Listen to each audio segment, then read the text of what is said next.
Oi, gente, tudo bem? Hoje eu vou falar sobre Devil's Wife, que também está disponível no Kindle Unlimited. E aqui nós temos mais um livro que eu só fui ler por causa de um edit que eu vi no TikTok. A protagonista da história é a Mary, que vem de uma família pobre, mas ela conseguiu uma bolsa de estudos na melhor faculdade do país, que é bem isolada e restrita a alunos podres de rico, o que é bem diferente da realidade dela.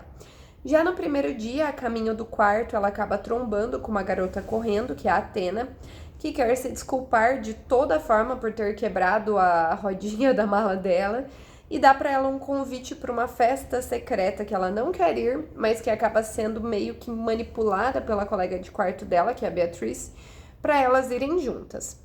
Na festa, ela começa a beber e no outro dia ela acorda com dores em partes bem íntimas do próprio corpo, com uma tatuagem de rosa vermelha no pulso, e ela não se lembra de absolutamente nada do que aconteceu naquela madrugada, além de ela ver um amigo da Athena pelo qual ela tem estado obcecada por absolutamente nenhum motivo. Desde aquela noite, ela quase não consegue mais dormir e sempre que ela vê ele no campus, ele fica encarando ela fixamente, mas ele nunca fala com ela e nem com ninguém, na verdade, né? E um dia ela vai até a médica em busca de remédios para dormir. Nessa noite ela sonha com fogo, enfim, um bagulho muito mais intenso e ela acorda no hospital, descobrindo que o corredor inteiro do alojamento dela pegou fogo e que aquele garoto, que se chama Navin, entrou no fogo para resgatar ela. Depois disso, eles meio que se aproximam, só que como eu disse, esse menino não fala, ele não é mudo, é uma opção mesmo, mas ele não fala com ninguém. E um dia ela passa mal na aula, ela acorda em uma sala estranha com todos os amigos dele lá, aparentemente ela foi envenenada, o que faz ela entender que eles têm algo a ver com tudo isso, mas ninguém explica nada, então ela tenta manter distância, se afastar de todos eles, até que ela encontra um corpo na floresta uns dias depois, de uma garota que foi torturada e ela é perseguida por alguém com uma máscara de corvo. Quando ela está fugindo, ela vai parar no vestiário, onde o Navin estava tomando banho, ajuda ela a se esconder, e eles ficam por lá mesmo, logo depois deles perceberem que a pessoa que estava procurando ela foi embora. Gente, eu não vou nem comentar. Porém, ela percebe nesse dia no vestiário que ele tem uma flor tatuada exatamente igual a dela, que ele tem sim alguma ligação com tudo que está acontecendo e ela vai embora de novo. No dia seguinte, ela encontra um livro na biblioteca sobre uma tal Sociedade dos Corvos, que tem exatamente a mesma flor estampada. E ela não entende exatamente o que ele traz, então vai até a floresta de novo. E assim, meu Deus, né, amiga? Vamos repensar as escolhas.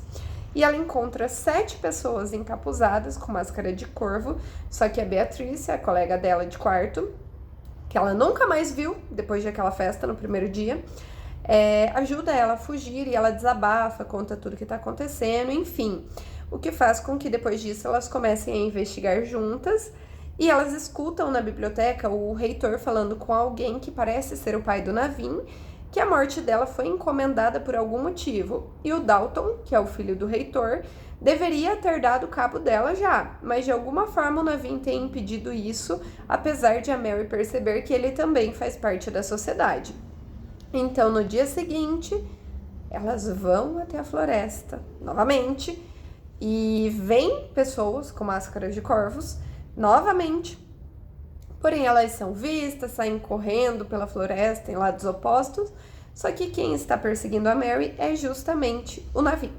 A partir daí, os capítulos começam a ser narrados por ele, onde vemos que realmente ela perdeu a virgindade naquela primeira festa, em um ritual de união dessa sociedade, onde o Navin deveria ter se unido a Athena, porém, de alguma forma, durante o ritual, colocaram a Mary lá no lugar dela, como ela tinha o rosto coberto, enfim, eles só perceberam isso depois que o ritual já estava completo e os dois já estavam ligados.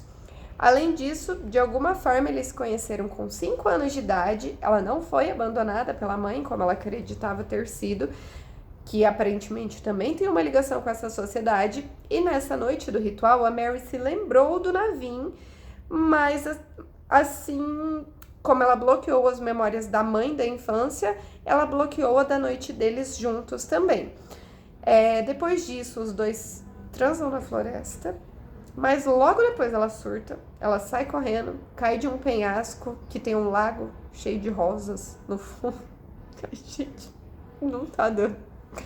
E ele pula pra salvar ela, mesmo ele tendo um trauma com água, já que ele parou de falar por opção logo depois que ele perdeu a Mary lá quando criança, e o pai dele tentava de todo jeito fazer ele falar usando esse alimento.